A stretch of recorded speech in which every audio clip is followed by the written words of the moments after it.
Olá, muito boa tarde. Seja bem-vindo a essa edição. Você acompanha agora as notícias do Brasil e do mundo desta terça-feira, dia 12 de março. E nós começamos essa edição falando sobre saúde, porque de janeiro até aqui, o Brasil já registrou mais de 390 mortes por dengue. Os casos da doença já passam de 1,5 milhão. O painel de monitoramento das arboviroses do Ministério da Saúde apontava na noite de ontem 391 mortes por dengue desde janeiro. De acordo com o levantamento, os casos prováveis da doença chegaram a 1.538.000 e a 854 mortes em investigação. Entre os casos prováveis, 55,5% são de mulheres e 44,5% de homens. A faixa etária dos 30 aos 39 anos segue respondendo pelo maior número de ocorrências de dengue no país, seguida pelo grupo de 40 a 49 anos e de 50 a 59 anos. Minas Gerais lidera em número absoluto de casos prováveis entre os estados, com mais de 513 mil. Em seguida estão São Paulo, Paraná e Distrito Federal. Quando se considera o coeficiente de incidência, o Distrito Federal aparece em primeiro lugar, com 4.865 casos por 100 mil habitantes, seguido por Minas Gerais. A explosão de casos de dengue fez com que pelo menos 8 unidades da federação decretassem emergência em saúde pública. Acre, Distrito Federal, Goiás, Rio de Janeiro, Espírito Santo, Santa Catarina, São Paulo e Minas Gerais. A medida facilita acesso a recursos federais e agiliza processos voltados ao combate da doença. E mudando de assunto, o Tribunal Superior Eleitoral vai ter um centro de combate à desinformação e deepfake nas eleições. A partir de hoje, a Corte passa a contar com um órgão que vai atuar contra o discurso de ódio, discriminação e antidemocrático. A ideia é que o Centro Integrado de Enfrentamento à Desinformação e Defesa da Democracia atue para promover cooperação entre justiça eleitoral, órgãos públicos e entidades privadas, em especial as plataformas de redes sociais e serviços de mensageria privada, durante o período eleitoral, para garantir o cumprimento das regras estabelecidas pelo plenário do TSE para a propaganda eleitoral.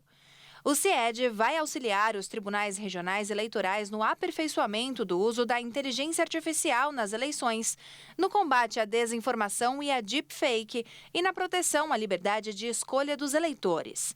Também terá papel importante na educação em cidadania, nos valores democráticos e nos direitos digitais. O atual presidente do TSE, ministro Alexandre de Moraes, vai comandar as atividades, que ainda vai ser integrado por uma equipe de servidores do Tribunal Superior Eleitoral. Além deles, devem ser convidados a participar do CIED a Procuradoria-Geral da República, o Ministério da Justiça e Segurança Pública e o Conselho Federal da OAB. A Receita Federal antecipou para hoje a liberação do Programa do Imposto de Renda 2024. A previsão inicial era de que o formulário fosse liberado somente na sexta-feira. A mudança não modifica em nada o prazo inicial para a entrega das declarações no dia 15 de março. De acordo com a Receita Federal, a antecipação vai permitir ao contribuinte verificar as informações disponíveis e já reunir os documentos pendentes.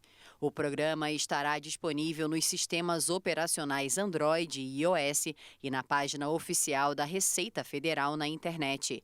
A Receita afirmou que os contribuintes com conta gov.br níveis ouro e prata já poderão preencher o documento com a pré-preenchida, que já possui diversos campos concluídos.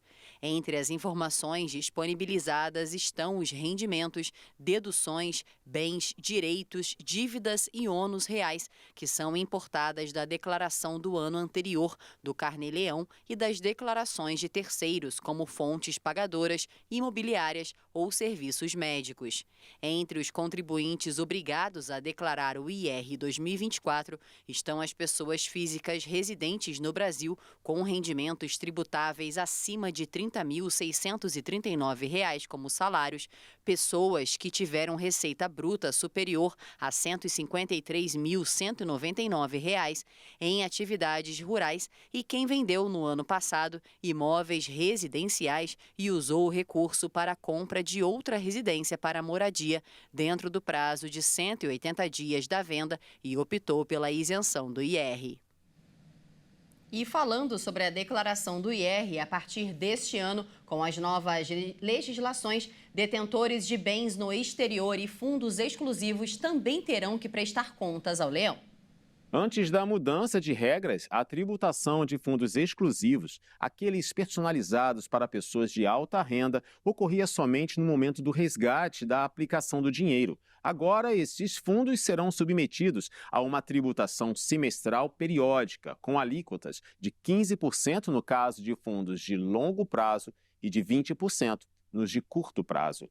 Já na taxação de offshores, os investimentos no exterior ocorriam apenas se uma empresa transferisse os lucros da companhia para o sócio, pessoa física no Brasil. Caso os recursos fossem mantidos fora do país, a tributação seria adiada ou nem chegaria a acontecer. Agora será feita a cobrança com alíquotas de 15% de forma anual, independente dos valores e rendimentos. Além disso, agora há uma exigência para a detalhação dos trusts, instrumento de gestão patrimonial, com o objetivo de individualizar e identificar precisamente essas estruturas em declarações fiscais. Todas as medidas têm como objetivo elevar a arrecadação federal em um esforço do Ministério da Fazenda para zerar o déficit primário neste ano. E nos destaques internacionais, as infraestruturas russas no oeste do país foram atingidas por drones ucranianos hoje. Um depósito de combustíveis pegou fogo, mas não foram registradas vítimas. Um ataque de drones incendiou na madrugada desta terça-feira um depósito de combustíveis na cidade russa de Oriol, a cerca de 160 quilômetros da fronteira com a Ucrânia. De acordo com o responsável dos serviços de emergência citado pela agência de notícias RIA Novosti, um tanque com derivados de petróleo pegou fogo. O governador da província afirmou que não foram registradas vítimas e que o ataque ocorreu por volta das 3 horas da manhã no horário local. Drones ucranianos também atacaram a região russa de Belgorod, perto da cidade ucraniana de Kharkiv, ação que deixou danificada uma linha elétrica. 7 localidades ficaram sem eletricidade devido ao ataque. Desde o início da ofensiva de Moscou contra Kiev em fevereiro de 2022, tropas ucranianas têm conseguido realizar ataques com drones em território russo. China, Rússia e Irã vão realizar nesta semana exercícios militares conjuntos no Golfo de Omã. Vale destacar que o movimento acontece em meio à guerra em Gaza e os ataques dos rebeldes Houthis do Iêmen no Mar Vermelho. Os exercícios começaram na segunda-feira e devem se estender até sexta. O Ministério da Defesa da China afirmou que as operações têm como objetivo manter conjuntamente a segurança marítima regional. Já o Ministério da Defesa russo disse que as manobras buscam garantir a segurança da atividade econômica marítima. Pequim mobilizou um destroyer, uma fragata lança-mísseis e um navio de abastecimento.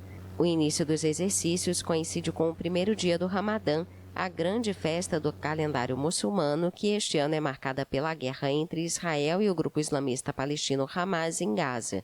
O conflito também levou os rebeldes Houthis a atacar navios no Mar Vermelho, supostamente em solidariedade aos palestinos. E por hoje é só, essa edição fica por aqui. Eu agradeço demais a sua companhia e te convido a ficar ligado na nossa programação. Até mais!